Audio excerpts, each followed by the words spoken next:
No doubt. So none of the small talk. How are you? I hate that shit. Listen, I am Irish, as you know, and he was bashing the Italians. Mitt Romney is going after the Italians. This sounds very gay. Give me a hell yeah! I said, give me a hell yeah!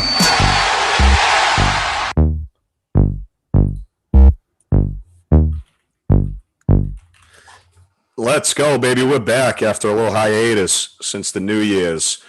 And who better to have on today? A living fucking legend, dude. Barry motherfucking Ribs. What's happening, brother? Yo, so they say, man. My friend in Cali, Mike Circlin, gave me the legend moniker.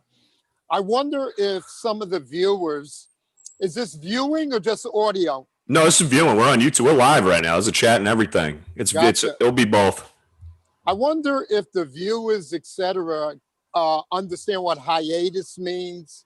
You know, Paul, there's different generations kind of on both sides of the mic, and sometimes they just don't get certain generations vernacular. You know what I mean? I got you. Some of them don't even know what the fuck moniker is. Yo, I've had to adapt to the young fucks language. Otherwise, I can't do stand up. You feel me? I feel you, dude.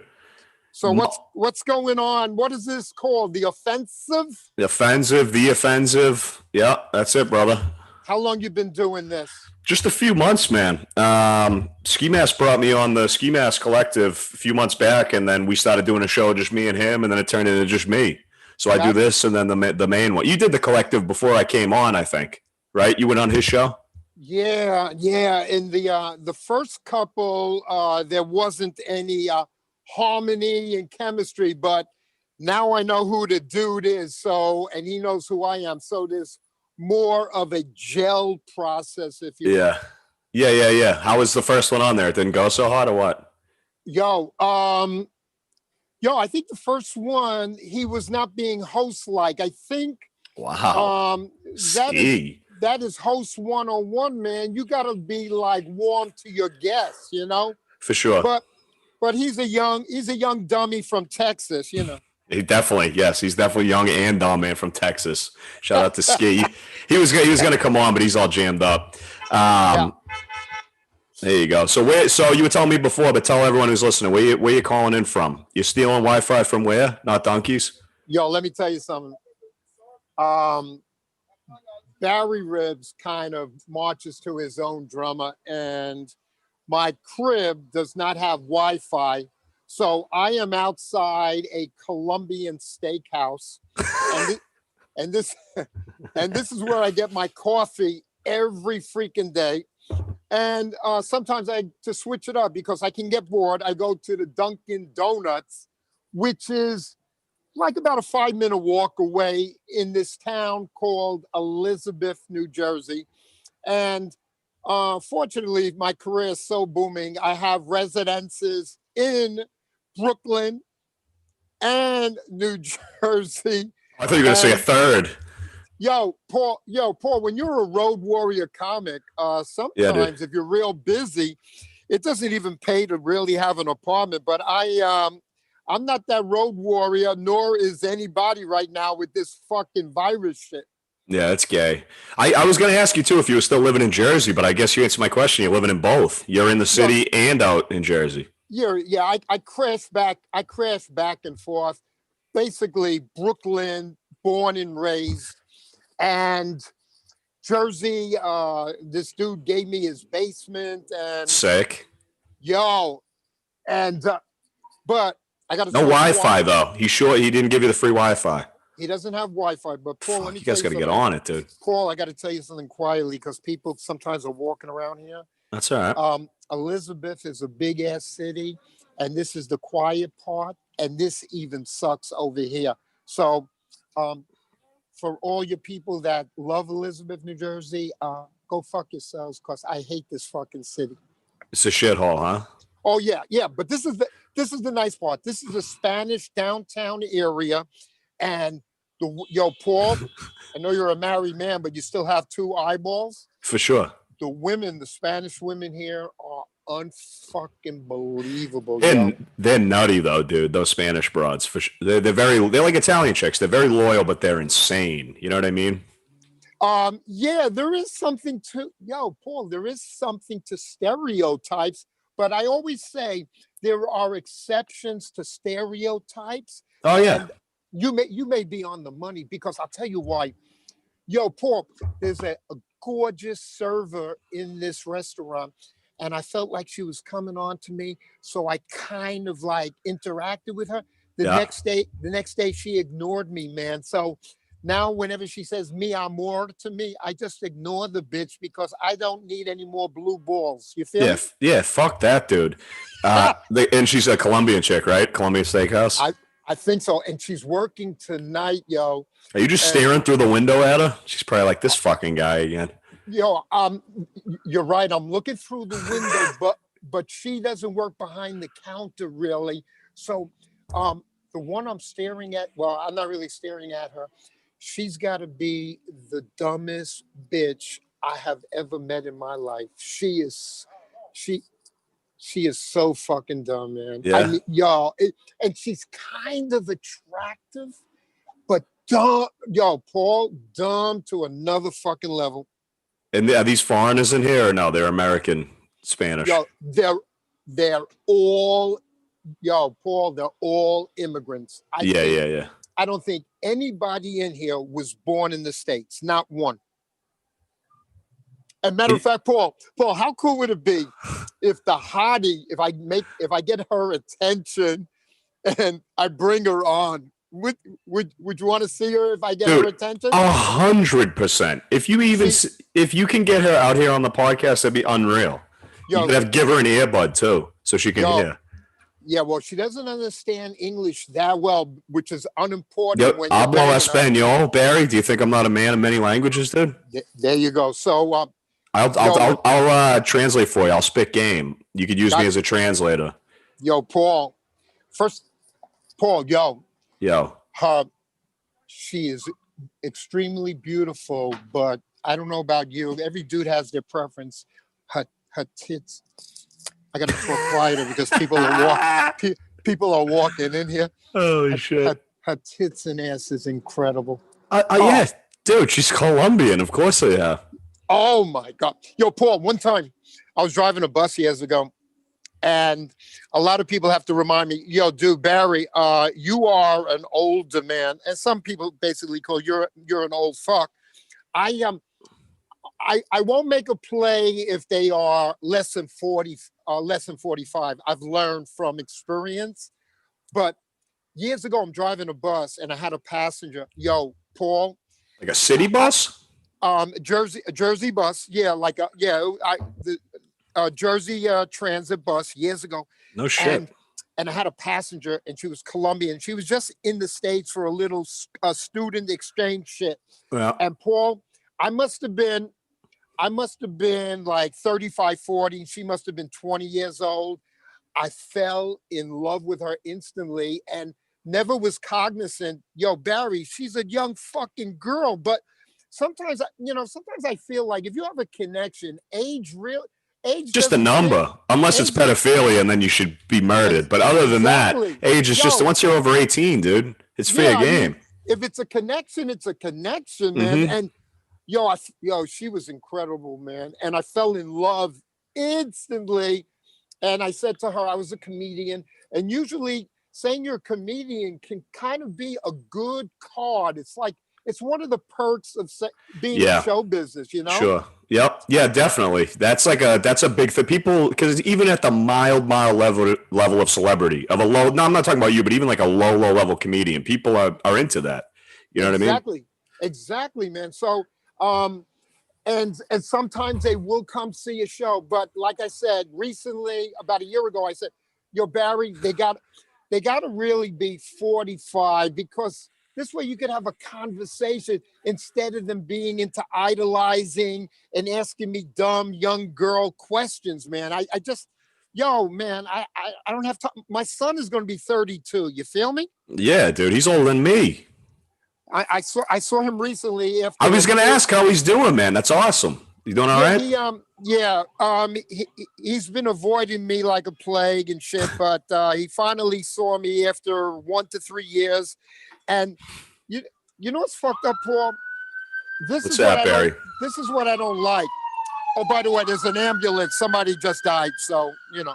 Was it a gunshot or COVID? Probably COVID here. I haven't heard a gunshot in about an hour. So anyway, my son, I don't like this, and I've been telling him this shit. He idolizes comedians. That's some like fanboy fuckboy shit, you know? Yeah, dude. Your son does this? Yeah, I don't like that. I don't like that about him. I said, man, let them idolize you, you know, but hell yeah. But his self-esteem or whatever is so fucked up because he's been like drugging half his life, you know? Yeah. Yeah, that'll fuck you up, man. Who's his idols, Barry? Who's he into?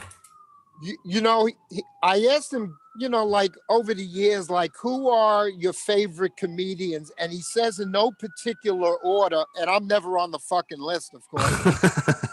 Never. He likes, I'll tell you who he likes, man, big time. He likes Patrice O'Neill from the best.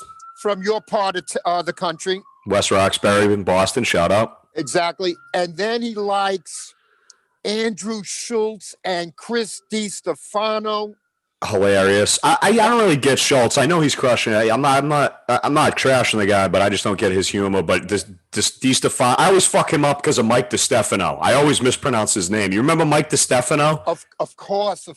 Legend. I got to know Mike, man. I got to know him, man. No shit. How cool was he in person? I randomly stumbled upon one of his albums, probably. Actually, you know what, dude? I think Megan might have found it because she's a huge comedy fan too. And she goes, "Paul, you got to listen to this guy. He's fucking hysterical." I think she found it on like Spotify or something, like on a recommended.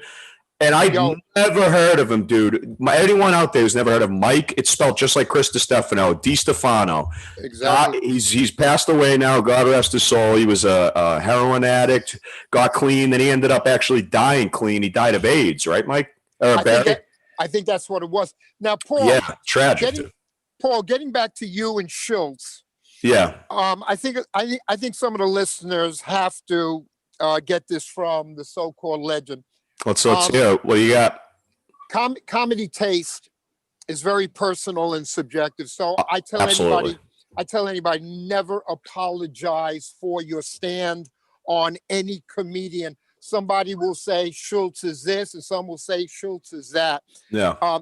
What I like, and I grew up in the business, so my taste in comedy is somebody who is really different, original, and edgy at this point. Okay. Yeah. Schultz, like you said, is tearing it up. Mike DiStefano, I did shows with him in Greenwich Village, and the takeaway from him, he was just a gangster who got into comedy. I mean, that was his background, man, you know? Yep. Stone cold gangster and fearless. Of course, anybody who comes from drug dealings and fearlessness, that is a perfect background to be a stand-up comic, because when you go on that stage, you can fear nobody. Yeah, you don't give a fuck what these people think, because you're just talking to people. You're not robbing drug dealers on the street, dealing with hookers and shit and beating people up. He was a crazy motherfucker from what I heard. I'm going to tell you, and it kind of bothered me a little bit. I'm going to tell you a Mike D and Barry Ribs story. Go ahead. I'd love to hear. This is a little different kind of a story, yo.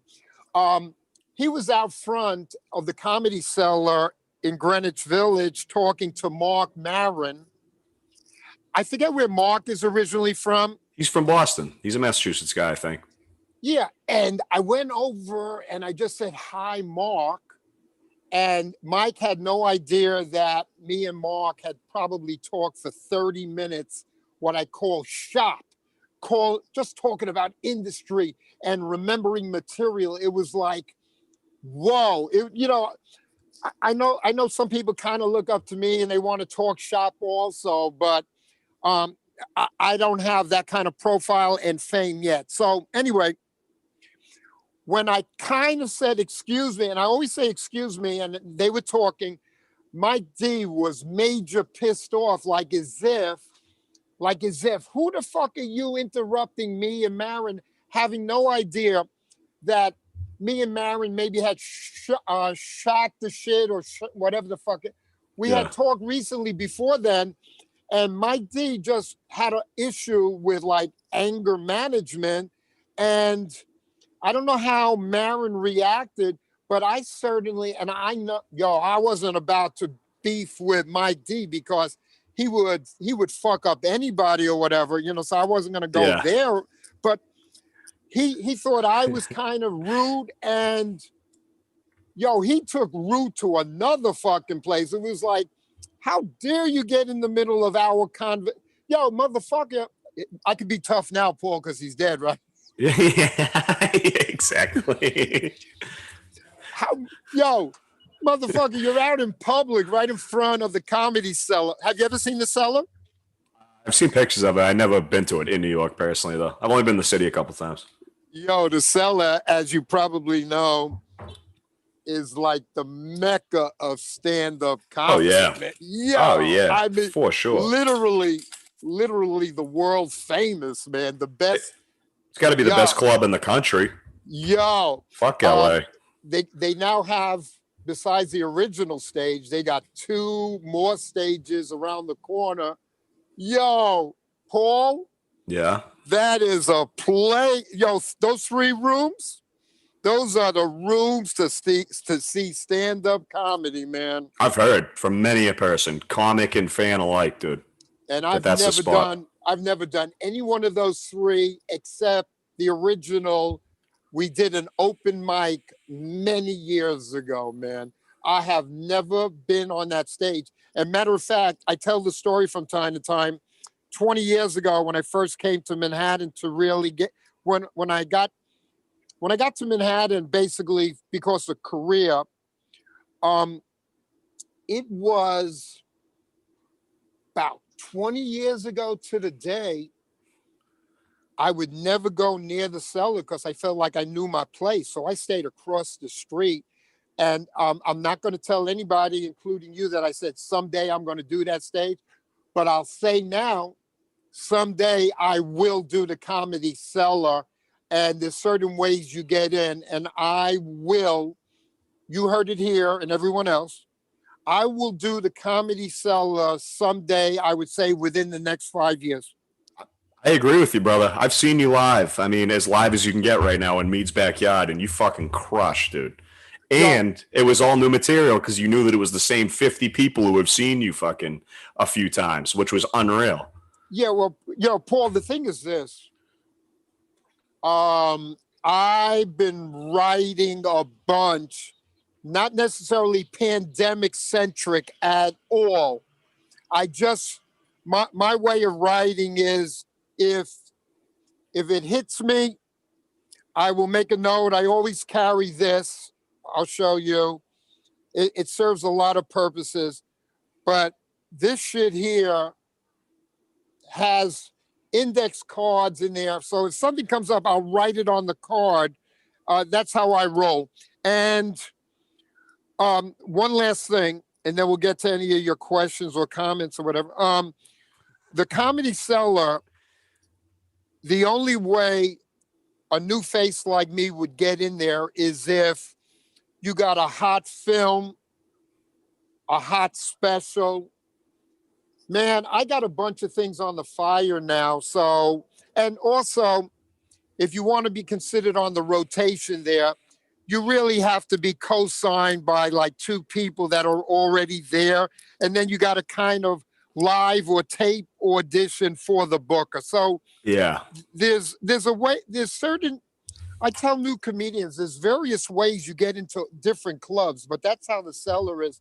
The Cellar is not putting up anybody, just anybody. You really have to have some heat on you.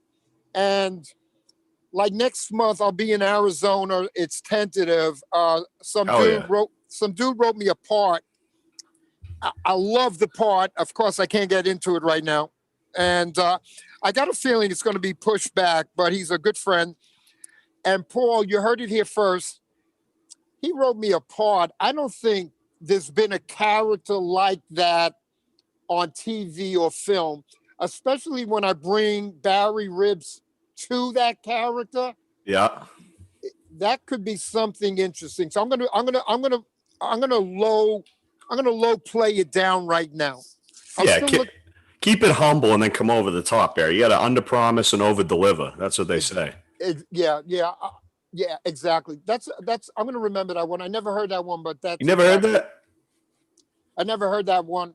It is true that Jesus and I were classmates, but don't tell anybody else.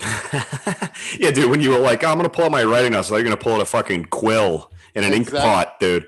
So you get some pot. Was it a sketch or a show or a movie? Can you say it all? As far as that, yeah, he wants Arizona dude.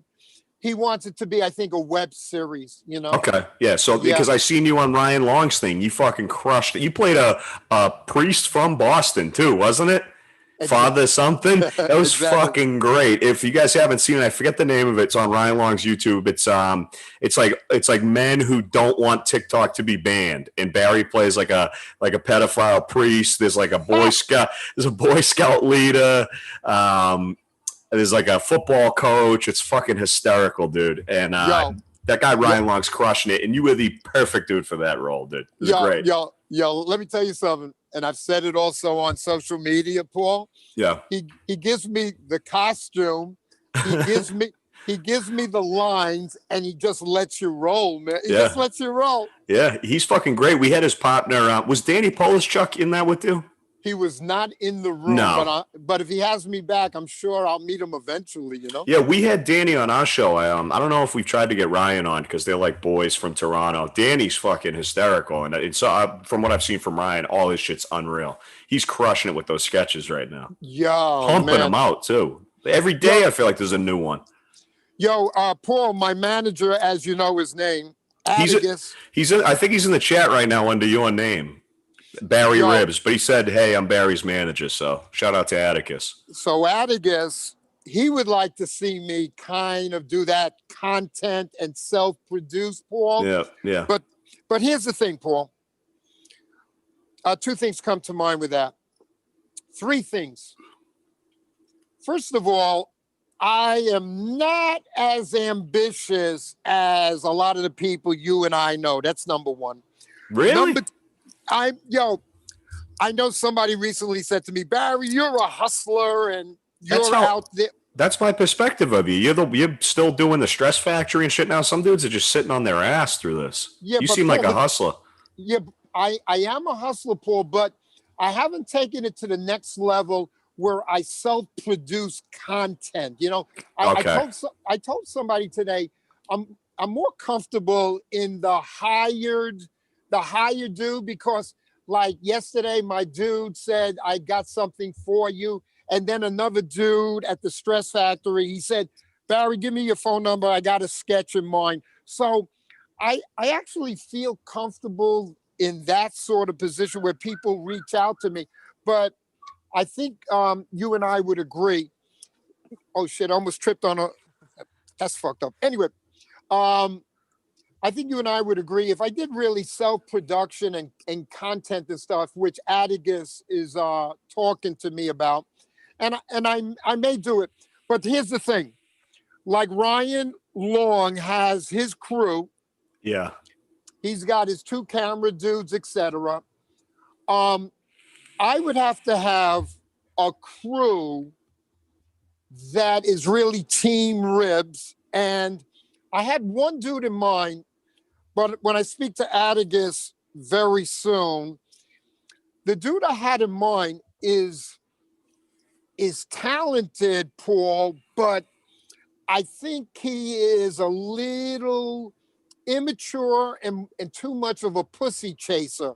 And I tell these dudes, I know when you're in your 20s, all you're thinking about is pussy, but get the career going and the pussy will just fall on your fucking lap. Yeah. Yeah, for sure. You see it, dude. You've grown up. I mean, you've been in the business long enough. You've seen the pussy these guys get. Of course, man. So my number one that always comes to mind. I I'm not feeling comfortable. So um, when and if I get a little crew around me, and I called up my dude yesterday. I said, "Yo," because he just broke up with his dude over money, which was shocking. And Paul, I'm sure you've had experience or know situations where you would be shocked how people would break up over fucking money, man. Oh And yeah, man. my dude yesterday, who I spoke to, who has me in mind for something, he and his boy, they had a video that went worldwide, 10 million views, and they broke up over fucking money, man. Yo, man. And my dude said it's irreparable damage. So that's why I called him up yesterday and I said, you know what? I think you and I should really team up and do some fly shit. And he said, it's funny that you call because I have you in mind for another music video. And their first music video did all those views and they blew up like the fucking Beatles and they were sent to Asia on a private fucking jet. Damn, dude. Imagine you in Yep. Asia.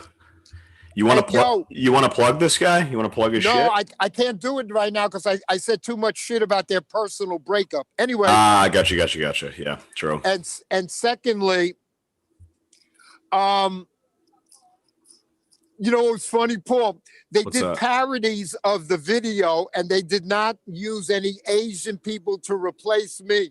So in actuality, and I only had 2 quick shots on their video, I didn't get enough. I really was not a key character. But if you look at the Asian parody videos, your boy Ribs is in everybody's fucking video. It's They just you and a bunch of Asians. Yeah, they didn't replace me, man. There's not an Asian dude that looks like Ribs. They couldn't find an old guy like squatting down, smoking a cigarette. Some fucking 80-year-old guy. No. Yeah, I'm only 79. Thanks, Paul. Oh, sorry, sir. I apologize. Yeah. Fucking dude, that's great. So they did a whole Asian tour with the music. I'm like interested in what this is, but I know you don't want to say it. I can't say it, man, but No, I know. So this is a music video. You want this dude to shoot some what, like comedy sketches for you, or some kind of like videos, or? yo, I want him because he is a star in the making. I would love if me and him are Ryan and Danny, so to speak. You know what I mean? Oh, yeah. Yeah. That'd be sick. So because Atticus, and Atticus is maybe still on here, but I've said it many times on Twitter. Atticus is my first and last manager. He is, I know people got a little drama or something because he's really looking out for Ribs, but this dude, and I've never had a manager before, but this dude really works his ass off for me.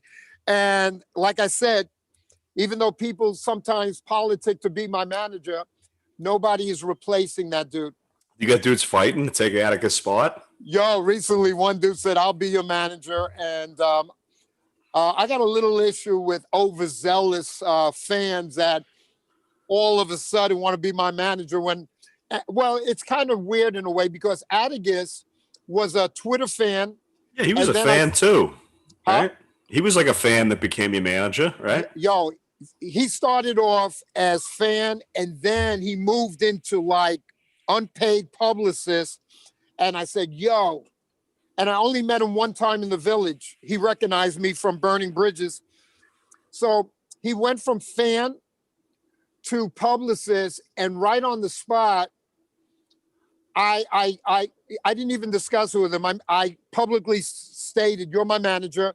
And then he combines with this dude, Joe Exotic, who is a lightning rod. Everybody and their mother has something with Joe Exotic. But I'm not gonna say anything about either one, especially Exotic, because he is Team Ribs. And together, Yo, these dudes upgraded or updated my acting reel without me even asking. Yeah.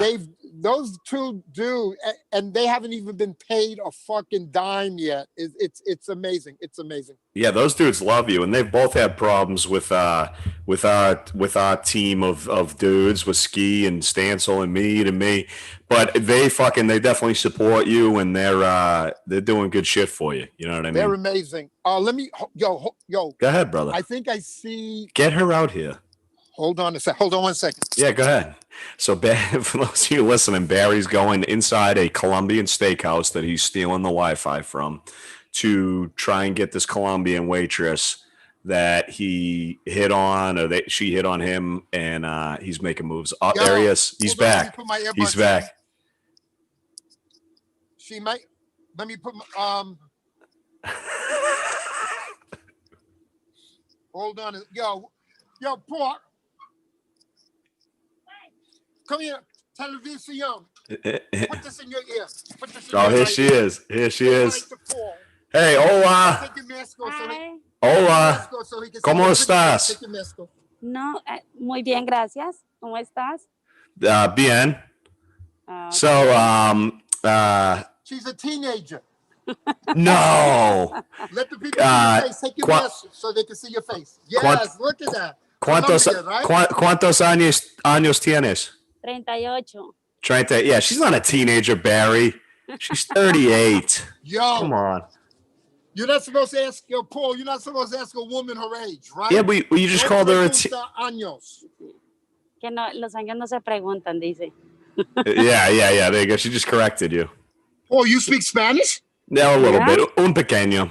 How could you ask a woman her age, man? Because you called her a teenager, Barry, and so I asked her age. She said she's 38 years old. She's a teenager. To es you, es de cariño. Solo teenager, solo de cariño. From Colombia, right? Sí. Yeah. See? Okay, she's got to go work. So you see her face at all? Yeah. She pulled the mask off for a second. Okay, thank you. All right, gracias. Adios. Bye, con gusto. Besitos. Yeah, dude. So Barry, she's still too young for you. She is cute for you, but she's too young for you, bro. She's under 45. She's 38. Exact. Did you see the face? Oh yeah, she has great teeth. Great set of chompers on her. Yo, she is beautiful, man. Yeah, man. Yeah. She was all. So you think you got a shot, dude? Yo, I thought I did, and like I said, I got blue balls, so that's it. You don't get blue balls to ribs more than one time. You feel me, Paul? Yeah, fool me once. you know, yeah. She's beautiful. Yeah, she's a pretty one. Put the camera down, Barry. Disgusting old man earwax. Damn, Atticus chat. I got beefs no more. All right, so this. I'm just reading the chat here real fast. Oh, Atticus says you got the best 10-minute set in the country. Yo, Atticus. Yo, 10 minutes looks like I only got 10 minutes, dude. And I'm trying to tape a special this year. What's with the 10 minutes? And then he goes, you really need the dough. He's only got 4 or 5 shirts. Barry, where can the people fucking give you some cash, dude? You got merch up? Oh, listen, Paul. Yeah. If you didn't remind me, Atticus wants me to mention, I think the shirt is Teespring. Is that sound like it, Paul? That is a company that makes t-shirts, teespring.com. And this is Atticus's speech to me. I'm on all social platforms. I'm on Patreon, and you can contribute $1 to 1,000. Is that how it goes, Paul? I think it's 1 to infinity. You could donate $1 million. 1 to infinity. Yeah. The dumb fucks would actually Google infinity. Those dumb fucks. And I'm on TikTok and shit. Are you? You're TikToking? Someone said that you were TikToking when you were talking about the dude with the 1 million views and the fucking Asia trip. Yo, let me tell you something. Atticus told me one of the clips got on ribs got 100,000 views on TikTok and shit. Let me plug one gig. Keep going. Keep plugging. Just one gig at the Stress Factory. February. Jersey or Bridgeport? Yeah, Jersey. Jersey Stress Factory. February 18th at the Stress Factory. And that's definitely going to sell out because the promoter knows a lot of people. So I'll be there. And I'm always, Stress Factory, I'm always hanging out there if I'm not booked, and they still throw me up. So yeah, Vinny Brand does you a salt. He's a fucking good dude to you, huh? oh man, there's a mutual love society shit. Yeah. And also, as Atticus knows, me and DC Benny are going to be co-headlining at the Stress Factory. We don't have the date yet, but I tell Atticus, and then he plugs it on TikTok, and I plug wherever. Ask Atticus if I said all my plugs and shit, because he Atticus Barry, did Barry forget anything, dude? And it's all Barry Ribs on all this shit. At Barry Ribs on Twitter, Barry Ribs. I'm sure it was at patreon.com/Barry Ribs. Exactly. Yeah, yo. just say it's a fucking dude. Is that what nationality's Ribs? Is that Jewish? What is it, Barry? Yo, let me tell you something. I do not get into religion and shit. And make sure as we close this shit, Paul, you ask me the best question you can come up with, okay? You gotta go now. You freezing your ass off and fucking Elizabeth? I'm good. Ribs is a stage name, and I picked it after my father told me that was his nickname. I never knew. Me and my father didn't talk much, although he did turn me on to show business. So that was his nickname, was Ribs, and I chose Ribs not knowing it was my father's nickname. My nickname for a short time was Bibsy when I was about 10, 15 years old. So it's Barry Ribs. But as far as religion and shit, I think the world would be a better place if people kept their religion to themselves, so less people would get killed because of religion, you know? Yeah, I feel you, dude. Same with politics. Oh, Venmo is Barry Ribs. Oh, he's doing all your shit. He's plugging all your shit. Yo, I'm telling you, Atticus, there's no. He's a good worker. Kid's a worker. It's unfucking believable. He's the best manager, and he's reasonably priced. I think I gave him. Dude. I think I gave him 25 cents when I first met him. He don't spend it all in one place when you seen him in the fucking village. The first time he recognized me, he had a cup. Don't tell anybody. He had a cup looking for change, so I put a quarter in his cup. He said, "Hey, you're the guy from fucking Brennan's show." Who's that? Bernard Bridges. No, that's what I'm saying. He said to you, he goes, "Hey, you're the guy from Brennan's show." Yeah, it was kind of cool, man. I do get recognized in general once every month or two, and that's cool. Yeah, Getting recognized is cool. To be really like famous and shit and bothered all the time, that would probably suck balls, you know? That would probably suck dick. These guys, and you could tell by their reactions you see when they're like, "Get the fuck away from me." That must get old real quick, dude. I happen to love the fans. And by the way, anybody that follows me on Twitter, do not be a troll, because Atticus and everyone else knows I'll mute you and block you. I don't give a fuck about the numbers game today. I need fans that will buy tickets. I don't give a fuck about the numbers. Yeah, hell, dude, that's how you should do it. Yeah, what was that fucking... I saw a tweet you put up earlier. I had no clue what it was. Was that like a paralyzed rabbit? What the fuck was that picture you took? Yo, Paul. Its back legs were all fucked up. Exactly. And Paul, we got to put, Atticus, we got to put Paul in the entourage because he's as sharp as you. Yo, Paul. Paul, that was a real rabbit that just kind of like stopped like a deer in the headlight shit, right? Yeah. And I was going, it's crazy. Man, you are sharp as a mother. I was ready to say, that's really a real rabbit, because if you look at the legs, I fucking shoot some. Yeah, dude. That was Lieutenant Dan the rabbit, dude. It was fucking dragging its hind legs. That was a real fucking rabbit, yo. And man, you and I are on the same, man, you motherfuckers, you younger dudes have sharp fucking brains, man. They work quick, dude. You got to get up real early in the morning to get one past old Fenzy. Exactly. I used to be your age. Yeah. Oh yeah, dude. Tyson Brownlee in the chat wants to know, yo, Barry, what happens to us when we die? yo, Tyson, go fuck yourself. and my boy Phil Gunther wants to know, Barry, what were the Times Square strip joints like in the 70s? You know something? A lot of people assume all sorts of shit, but I I was really in Manhattan in the crazy fucked up days, man.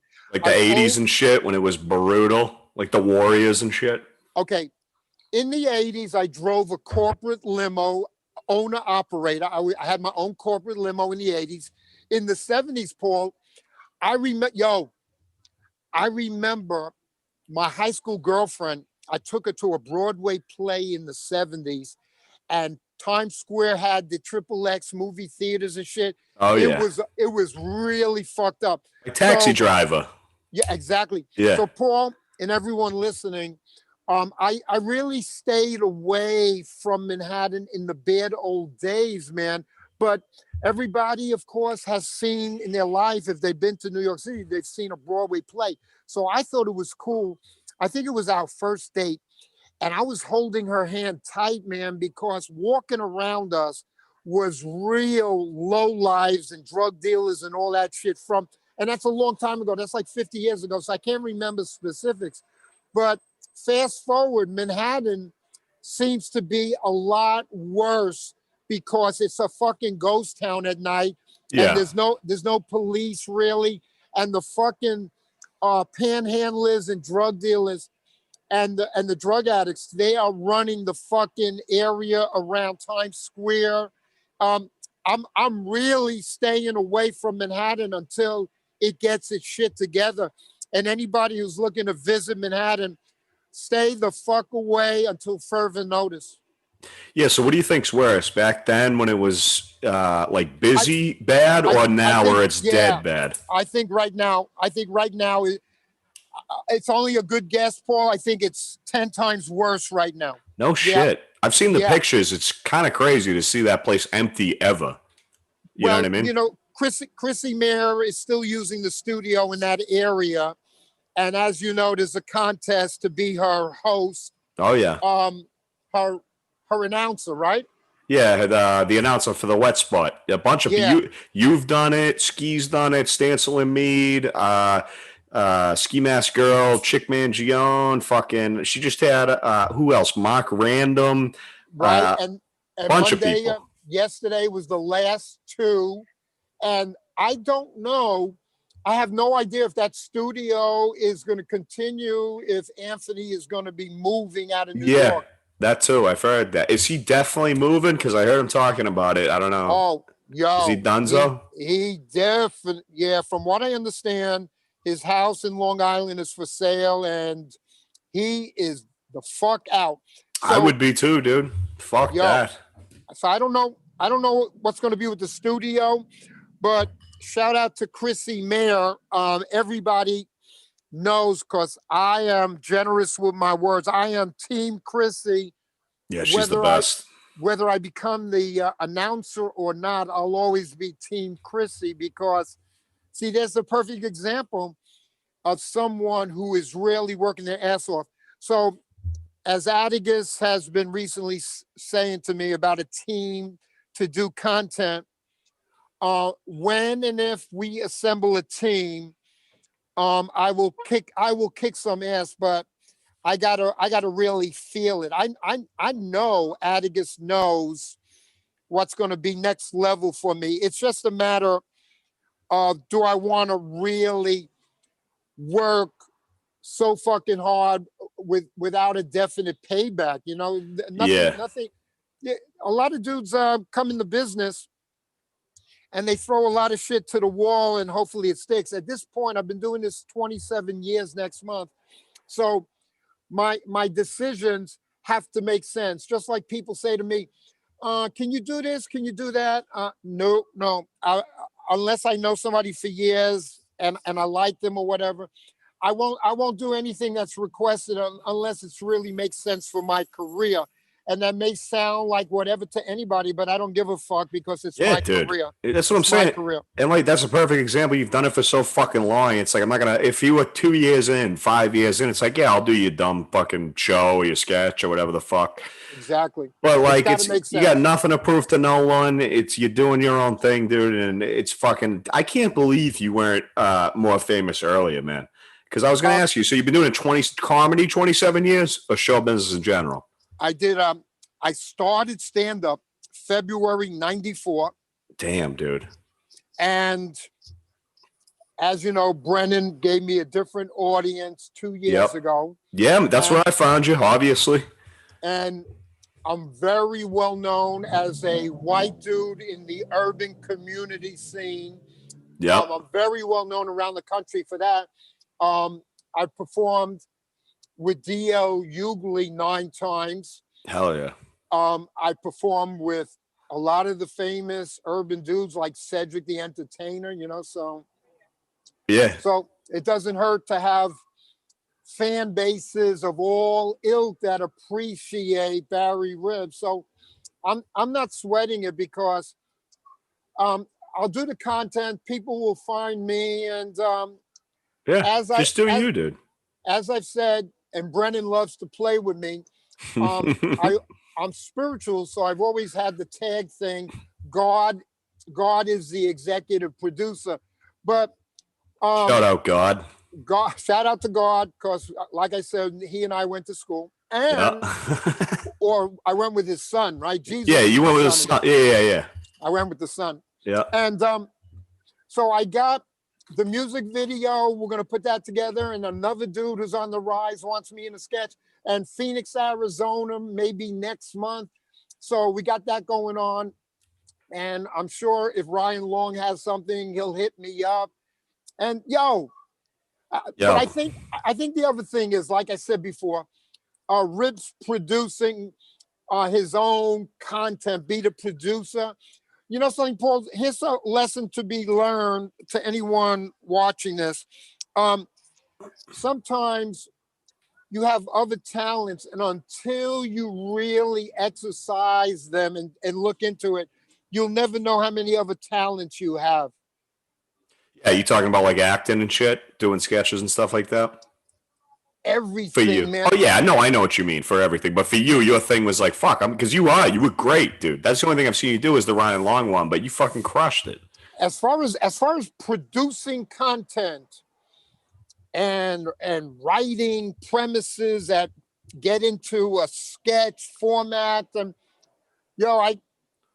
until I try, I will not know. Just like I was going to do a one-man show, and that's another story for another time.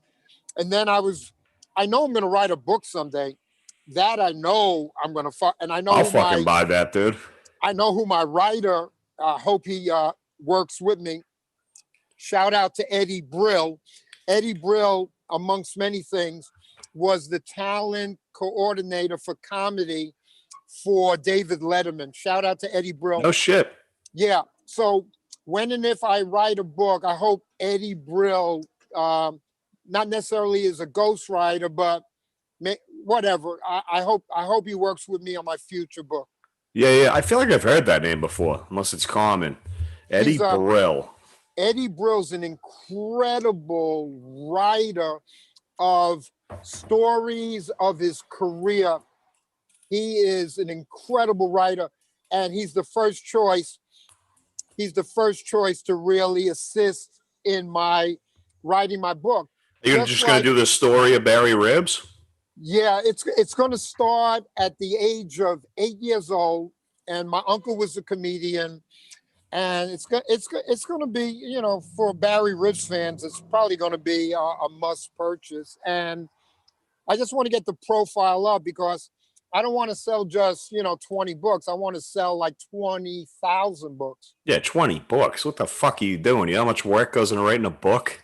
Exactly. To make what? Fucking $80? You know what I mean? Fuck that. Paul, real entertainers like myself, money is kind of secondary. I remember year one, I would say, I'm going to make so much money in this game in spite of myself. And that's what happens. And a lot of the audience, they'll see somebody break through after 20, 30 years. And all of a sudden they're overnight successes, man. Yeah. I'm doing this. Some people cut their years that they're in the game. I know dudes in the game 35 years and they say they're doing it 25. I'm proud to say I started February 94, and but good things are going to happen. Like I said to you, I think we're on this podcast 2 hours now. I think 2 hours ago, I said, people are going to really. 49 minutes. There you go. People are going to really know Barry Ribs within the next 5 years. Trust and believe. Yeah, fuck yeah. Well, dude, Barry, do you want to go? Are you too cold? I'm not cold. I'm just concerned about that battery and shit. How's your battery? We've been going 50 minutes. How? Yo, let me see. Oh yeah, I can kind of maybe I could see. What do you got? I don't. Yo, let me see. Hold on a second. Let me see if I can hit it. If it comes. I'm getting a lot of fucking ribbons. Yo, Paul, if I hit. Just pull down the top. Let me see. I don't want to fuck up. Oh yeah. Oh, I got plenty. Yo, you fucked it, dude. Your video's gone. Hold on. It'll come back. There you go. Barry is the man. All right, so you're good. We'll just do a couple more minutes, brother, and then I'll let you get out of here. You're freezing up. I'm in my nice warm house drinking beers, fucking chilling. Yo, Paul, I'm not freezing. I got plenty of battery, and we're on 50 minutes. Yeah, we're at 50 minutes. So let's do 10 more, and 10 more, brother. Yo. Yeah, absolutely. So first and foremost, it looks like Ski Mask jumped in. He wants to know if you're going to the Atlantic City show, Comedians of the Compound. You gonna be there? I will be there. Hell definitely Friday, and maybe Saturday. And there's no guarantee I will hit the mic. It's up to Aaron Berg. It is, yeah. Berg runs the show over there, huh? But I don't know if there's any tickets left, but I think they're sold out. I think Angela, Stacy's friend. She does the Pressman Hour with Stacy Pressman. Yes. Angela, I feel like I just saw a tweet from her before I sent you the link to this that said she bought the last 2 tickets. So I think it's sold out. I don't know. I didn't even know they were doing multiple days. I thought it was just one night. Yeah, so maybe not. Friday and Saturday. And if I don't get on stage, I'll say hi to the fans and stuff, because I'm kind of fan friendly. But you definitely are. You talked to my wife for like an hour and a half at fucking Mead show. Yeah, well, the thing is this. Yo, Paul, this may be a little too deep, but go ahead, dude. It's the offensive. Get deep, Barry. I'm learning how to receive love from the fans that really love Barry Ribs. Yeah. And those who, like, we just did a secret show with Mead, and I was a little hesitant to go back there because, a few fans in general, not necessarily at the private shows, but a few fans kind of creep me a little bit. And no shit. Yeah, a few. Yeah, and you're not getting the names, of course. Yeah, no, I know I'm not getting the name. But was it at Mead? Any of Mead's secret shows? You don't even have to say which one. I think, and we did a bunch of secret shows, as you know, in different locations. Yeah. And there's just a few a little overzealous people sometimes, and I know I'm sounding like one of those celebrities I grew up on, but sometimes the people, they just want a little too much out of you, man. Like, yo, I mean, I'm chilling, I'm performing. I'm happy if you're respectful and shit. I'm happy to hang and shit. But when you get a little too creepy and a little bit too much, yeah. I love you, Barry. Yo, man, yo. But by and large, I do love the fans. The fans make me. I'm nothing without the fans. But the last time at Mead's, it was great. He didn't break any of his hands against. I know. Yeah, he was in a good mood. He had 2 friends hang out there who were in blackouts. Those weren't his buddies. We've already gone over it on the other show. Those are just like some dudes they know. Those weren't his friends. I heard they made fucking fools of themselves. One kid pissed himself on the floor. Yeah. How bad were they? Ski Mask was saying they were heckling in a fucking small secret show. Yo, one dude who pissed, I guess the one who pissed himself. Yeah. He was walking around like a fucking zombie, man. Like, yo. And then, Paul, there was another dude who went from, and this is where the fan thing creeps me a little bit. 1 minute he was smiling and everything, and the other minute he went like bipolar, man. Yo, man, like it was scary. So that's why I say sometimes public appearances can be a little fucked up. Yeah. This dude, I don't know what triggered this dude, but I tell you, Paul, and I got a feeling Paul in Boston, not to generalize, has been to a few bars and have seen bipolar behavior, correct, Paul? Well, yeah, dude, you get, and I don't even think he might be bipolar on top of that, but I bet you it was that one fucking drink that got him. Like he was on 12 and then 13 fucking put him over the edge, and then he went from happy to fucking gone like that. This was a third dude, man, with gold chains around his neck. 1 minute, man, he was just a charming dude, and then he wanted to fuck somebody up. Yeah, yo, that'll happen. I've been that fucking guy. I'm not gonna lie. I've been that guy where I fucking been a happy drunk all night. Next thing, I just want to fight someone, dude. I've been there before. But another thing, Barry, Mead was telling me, these guys aren't in their 20s. They're 45. Wow. Those fucking dudes pissing themselves on floors, getting dicks drawn on their face. Dude, if you're in your 40s getting dicks drawn on your face, just packing in. You need fucking God. You need Jesus, dude. You need something. That's fucking crazy. Exactly. But it was a great time, and yeah. A lot of BR fans, man, show me love, and people love you, dude. You're fucking great. I've been a fan since I fucking first seen you on Burning Bridges or MLC. Heard you, whatever the first thing you did with Brennan was I loved you right from the jump. When Brennan originally, when I first came on, called me a dumb fuck, right? Yeah. Yo, Brennan, if you're watching, which is probably not happening, I got a fucking GED, cocksucker. Yeah, clip that. Send that to Brennan. He's got a fucking GED, dude. He ain't dumb. Atticus is watching this shit, and Atticus is He's already in right figured. Yeah. Yo, Atticus, clip that. Like, yo, Brennan, I got a GED, you dumb fuck. All right, you did 2 takes, Atticus. Clip that. Barry, we'll fucking let you go there, dude. So you already did all your plugs, but anyone who's watching at the end, fucking Barry Ribs on anything. Twitter, Patreon, TikTok, fucking Venmo, whatever. I don't know if I missed anything else. Anything, and then you're doing a show when, Barry? You're going to AC, and then you're doing a show when? I'll be at AC Friday and or Saturday this week, and I'll be at the Stress Factory February 18th, and then we'll have exciting news at the Stress again in Jersey. Nice. Me and DC Benny will co-headline, and those who are not familiar with DC Benny, he has a YouTube free special you can watch. It is a masterpiece. DC Benny has a lot of clips on YouTube, but his latest, I forget the title. His Paul, I know you got different tastes in stand-up, but you just might love DC Benny. His special, it's black and white, and you can see whatever on YouTube. It's a masterpiece. So me and him, date to be determined. We'll be at the Stress in New Jersey, and thank you for asking me to come through.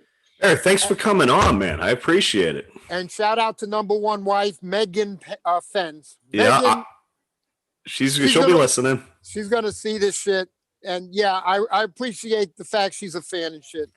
She's a huge fan, brother. She loves you, dude, and that was awesome that you guys fucking got along so well. And fucking, it was honestly kind of weird how much the Arizona connection, the Chicago connection, all that shit blew my mind, because that's when I came over and was shooting this shit with you. I was like, what the fuck? And don't call a woman huge, okay, Paul? Watch your dude, you see my wife. She's fucking 100 pounds soaking wet, dude. Yeah. She ain't big. Yeah, you got a beauty, and she's the best. Let me go in that restaurant and get my teenager. Dude, go get your fuck. She's not a teenager, Barry. You don't want to be seen as a pedo, dude. Oh, and Teespring, buy us t-shirts. As Vegas just said. Go fucking talk to that hot mommy, and then everybody else, fucking, at Paul_Fenz on Twitter and twitch.tv/Paul Fenz. Barry, love you, brother. Thanks for coming on, dude. Love you more, and great health to everyone.